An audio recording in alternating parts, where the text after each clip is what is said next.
Continuando agora falando dos fatores de risco para a ocorrência de vasoespasmo.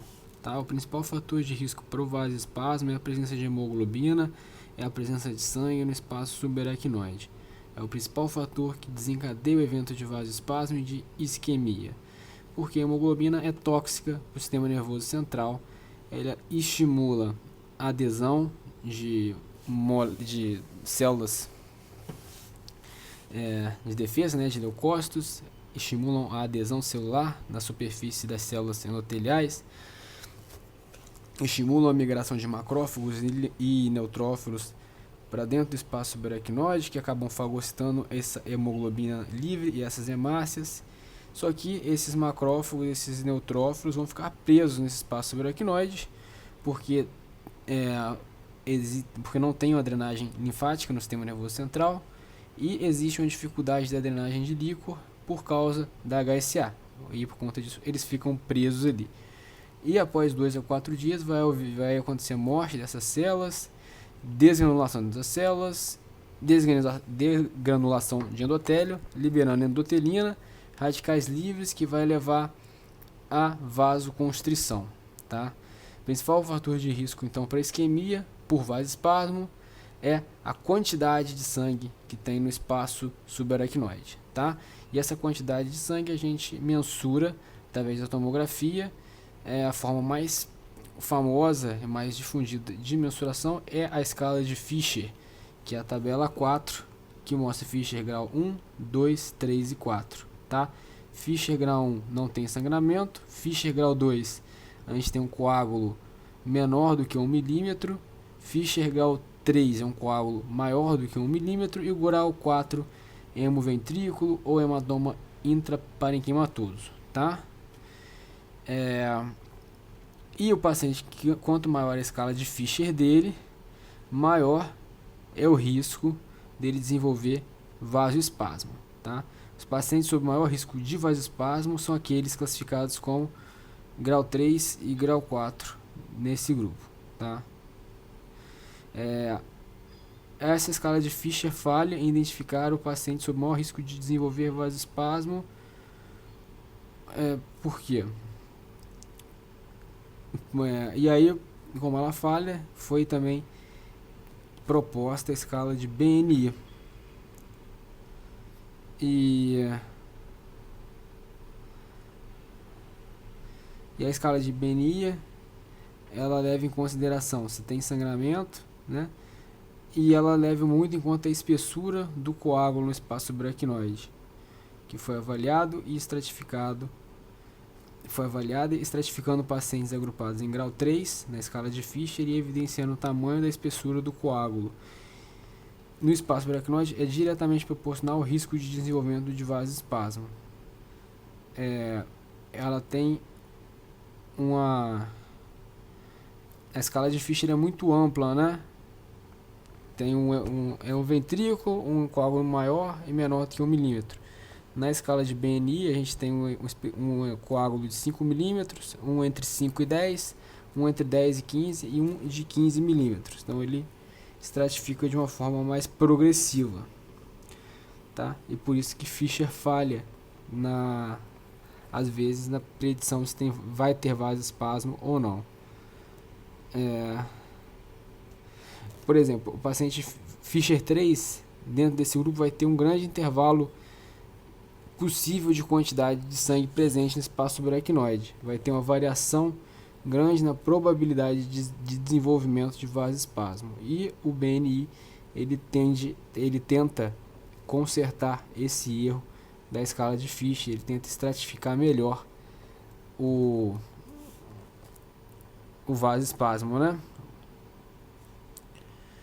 Enfim, outros fatores de risco associados ao desenvolvimento de vasoespasmo é a escala de Hunting-Reis de 4 e 5, né? Também tem um risco aumentado. Histórias de hipertensão arterial, tabagismo, vasoespasmo visto na angiografia, pacientes mais jovens com menos de 35 anos, hipovolemia é importante fator de risco também que é evitável e pode desenvolver-se a partir da síndrome cerebral perdedora de sal, que deve ser evitada a todo custo. Nessa figura aqui a gente tem um Fischer 3, onde você tem uma diferença significativa entre o volume de sangue no espaço subaracnoide em dois pacientes diferentes. Esse aqui apresenta muito mais sangue, esse aqui muito menos. No entanto, os dois são classificados em Fischer 3. Em relação à prevenção, um dos fatores mais importantes na prevenção do vasoespasmo é a normovolemia, tá? Tem também a administração da nimodipina, que acontece na admissão até a alta do doente, ou até o 21º dia, dependendo do que ocorrer primeiro, ou a alta ou até o 21º dia. A dose é de 60 mg de 4 em 4 horas. E ela não tem benefício quando ela é iniciada após 72 horas do sangramento, tá? Tem um NNT de 13. E essa medicação não previne o vasoespasmo, porém a nimodipina atua como um neuroprotetor, estabilizando a membrana celular e melhorando o prognóstico, tá? Estatinas não trouxeram benefício, avaliada no estudo STACH. A endotelina, o vasoconstritor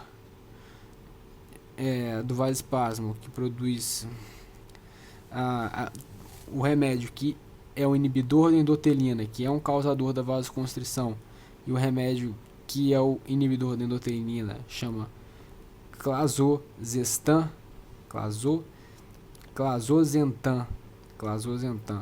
foi avaliado.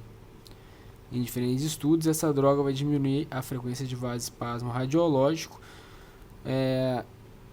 porém, ele não gerou benefício em termos de déficit isquêmico, de morbidade e mortalidade, acabando que não ficou indicado.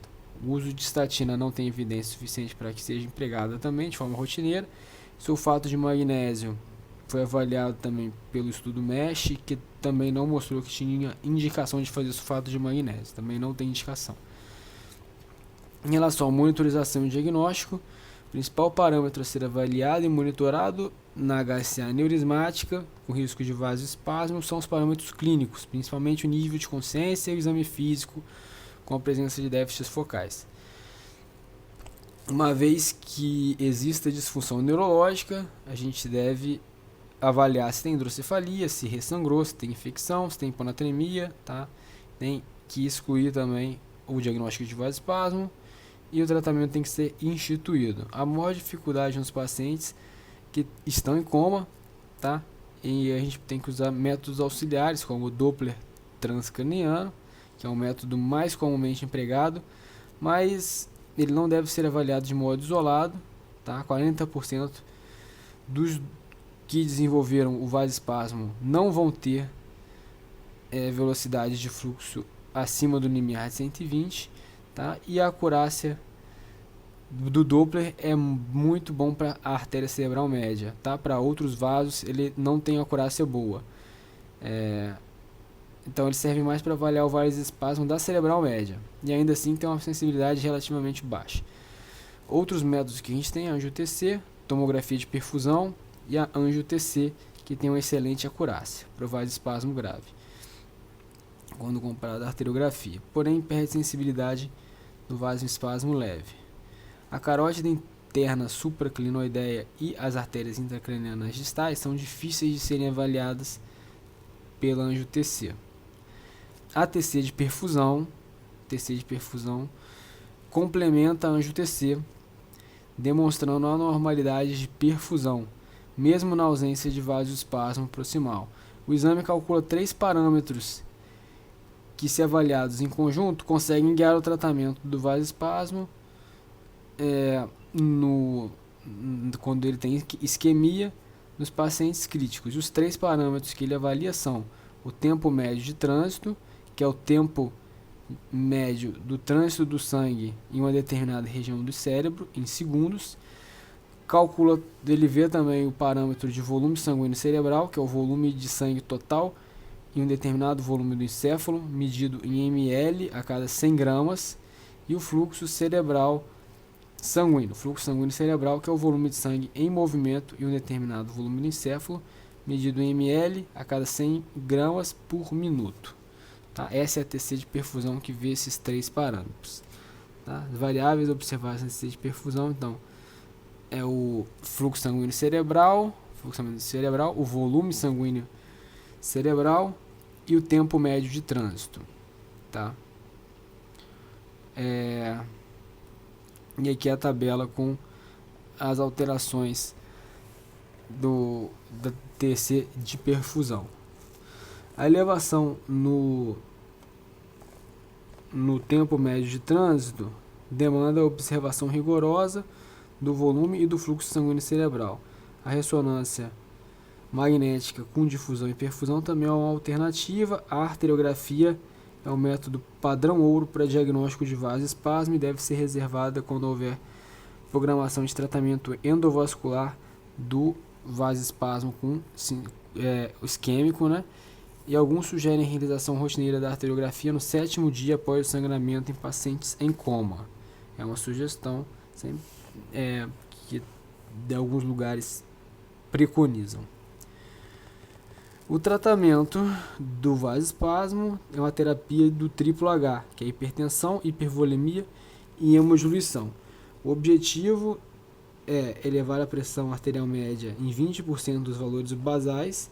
Se tal medida falha, a gente faz aumentos sequenciais de 10%, que deverão ser realizados até que haja resposta clínica, ou quando a pressão arterial sistólica for atingida no valor de 220 e a diastólica de 120. É o máximo que pode subir a pressão também. Se após 6 a 12 horas de terapia triplo H não houver melhora clínica, indique-se a abordagem endovascular. Caso a nimodipina esteja interferindo no tratamento pelo seu efeito hipotensor, você muda a posologia dela para 30 mg de 2 em 2 horas. Geralmente faz desaparecer, nesse caso, a propriedade antihipertensiva. A terapia triplo H, dos 3 componentes, o que é mais benéfico é a hipertensão, que age aumentando a oxigenação e o fluxo sanguíneo cerebral. A hipervolemia e a hemodiluição podem aumentar o fluxo sanguíneo cerebral, mas estão associadas a uma diminuição da oxigenação do tecido cerebral. Tal efeito está associada a uma queda da concentração de hemoglobina, provavelmente por causa da hemodiluição.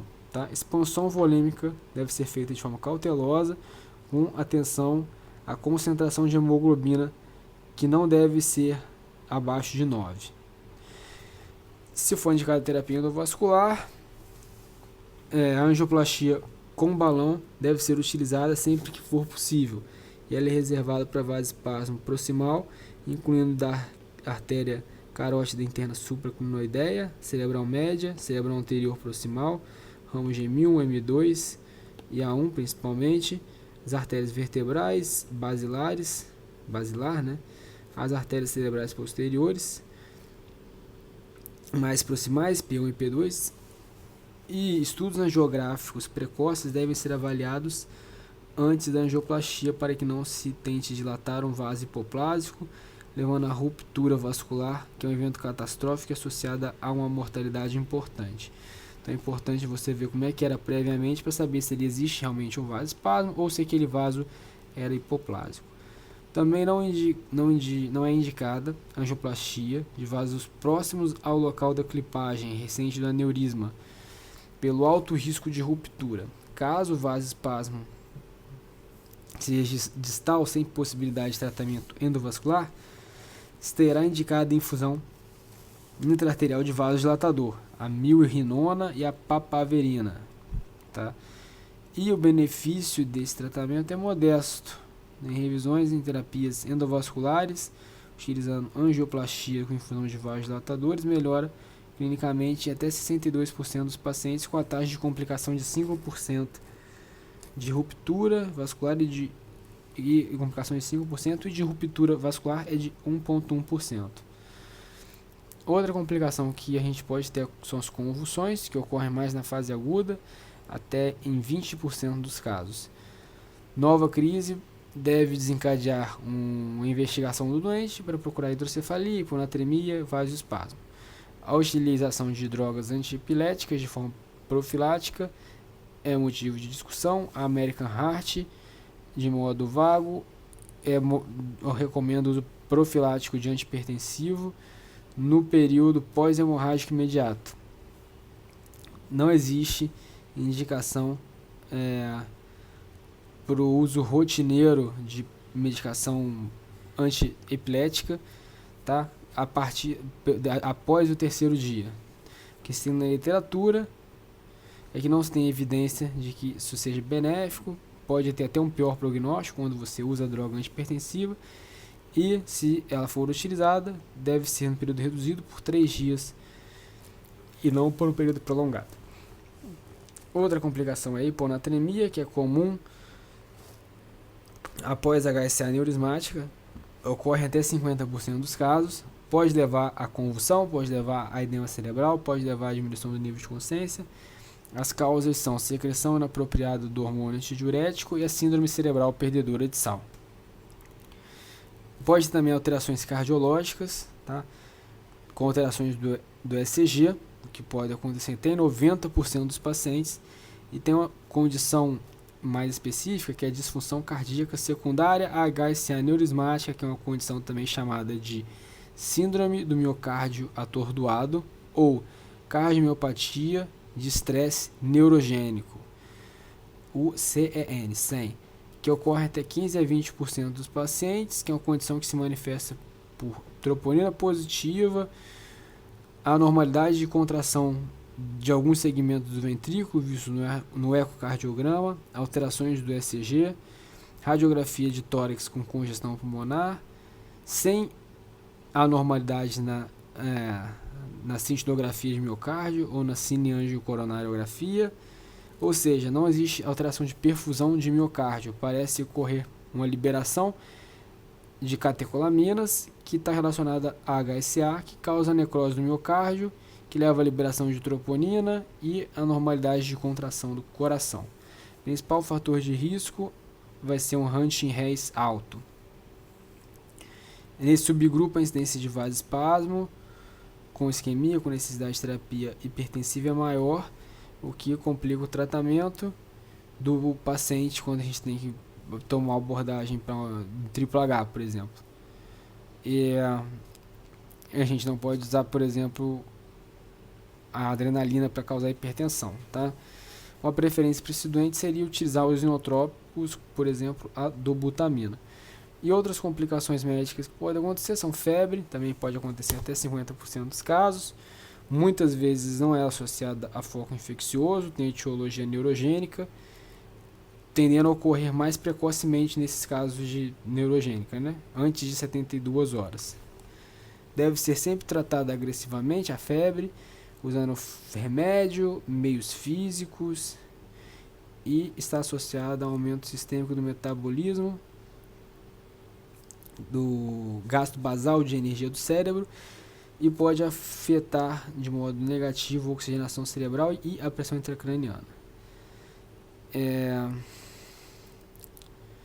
Também pode ter também hiperglicemia, que também tem que ser tratado, e anemia após HSA, que também não pode deixar a hemoglobina menor do que 8.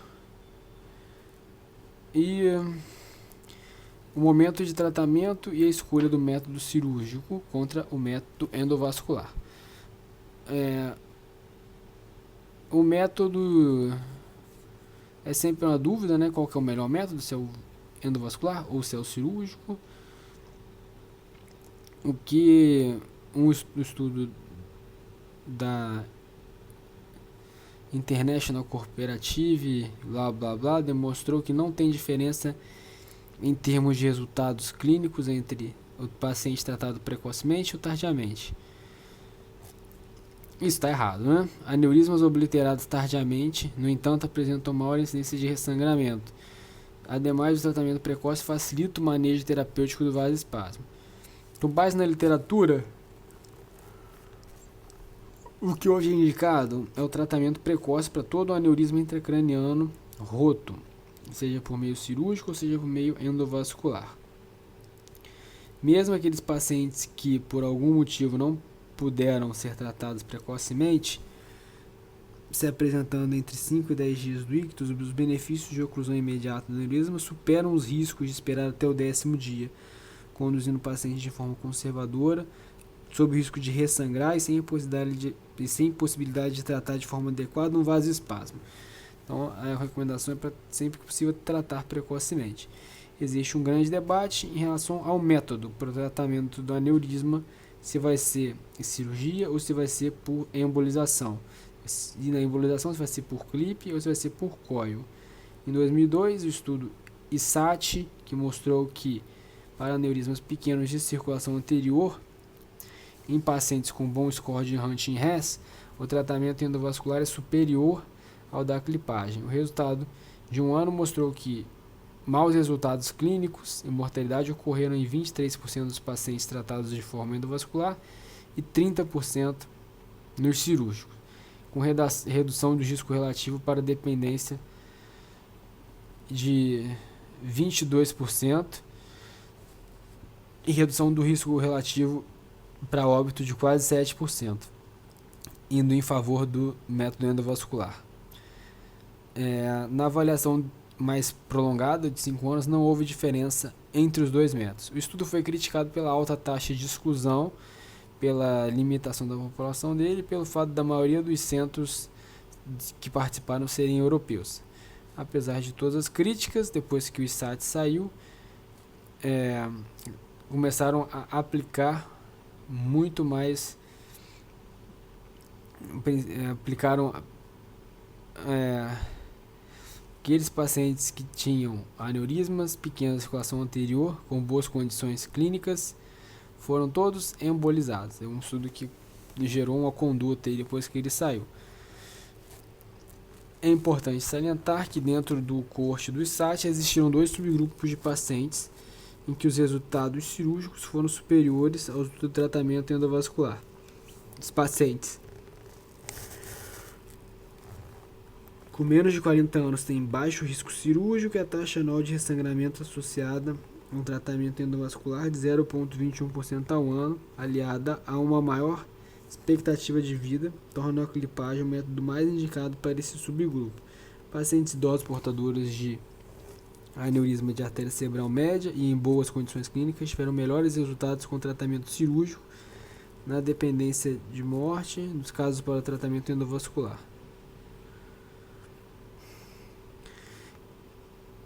Tá, então tiveram 2 grupos aqui que tiveram resultados cirúrgicos superiores ao endovascular. Pacientes com menos de 40 anos, que tem baixo risco cirúrgico, que tem uma baixa taxa de ressangramento, que tiveram a clipagem, o método indicado. E pacientes idosos portadores de aneurisma de cerebral média, com boa condição clínica, tiveram também melhores resultados com tratamento cirúrgico. Então, os 2 subgrupos com a cirurgia se deu melhor. Em 2011, um outro estudo saiu, que é o BRAT, que randomizou melhor os pacientes, randomizou pacientes entre a cirurgia e embolização, independentemente de critérios clínicos e anatômicos. E os resultados de um ano foram consistentes com os resultados do ISAT, com 33% dos pacientes randomizados para o grupo cirúrgico apresentando um score de escala funcional maior do que 2, enquanto apenas 23% dos pacientes do grupo endovascular fizeram com a cirurgia apresentando um risco relativo para um score funcional maior do que 2. A análise em 3 anos mostrou que, apesar de haver uma tendência favorável ao tratamento endovascular, a diferença não mais apresentou uma significância estatística. Ao analisarmos de forma isolada os aneurismas da circulação anterior randomizados no BRAT, o que representa 97,5% dos pacientes incluídos no ISAT, percebe-se que não houve diferença estatística significativa entre os métodos. A clipagem foi estatisticamente superior à embolização no que diz respeito à incidência de recanalização e retratamento e taxas de oclusão. Então, o clipe ele era mais duradouro, né, em relação ao coil e ao clipe. A cirurgia era mais duradoura, né? A escolha do método para o tratamento do aneurisma é complexa. Cada paciente deve ser analisado em particular, com base na literatura, tá? E aqui fatores que favorecem um determinado método e podem guiar a escolha da modalidade empregada. Hematomas associados à indicação de drenagem cirúrgica. Cirurgia, né? Quem são os pacientes de cirurgia? São pacientes que têm hematoma associado à drenagem cirúrgica. Já que você vai abrir para drenar um hematoma, você já pode aproveitar e clipar um aneurisma. Pacientes que têm sintomas por compressão, cirurgia também seria o ideal. Aneurismas gigantes com mais de 10 milímetros. Um Hunting Reg 1 e 3 em pacientes com menos de 50 anos e presença de trombo intraluminal. E o paciente que é mais eletivo à embolização são os aneurismas calcificados, Hunting Reg 4 e 5 em qualquer idade. Pacientes com mais de 60 anos, aneurismas de circulação posterior, de basilar principalmente, elevado risco cirúrgico em qualquer idade também, o risco de embolização, a abordagem por embolização é melhor.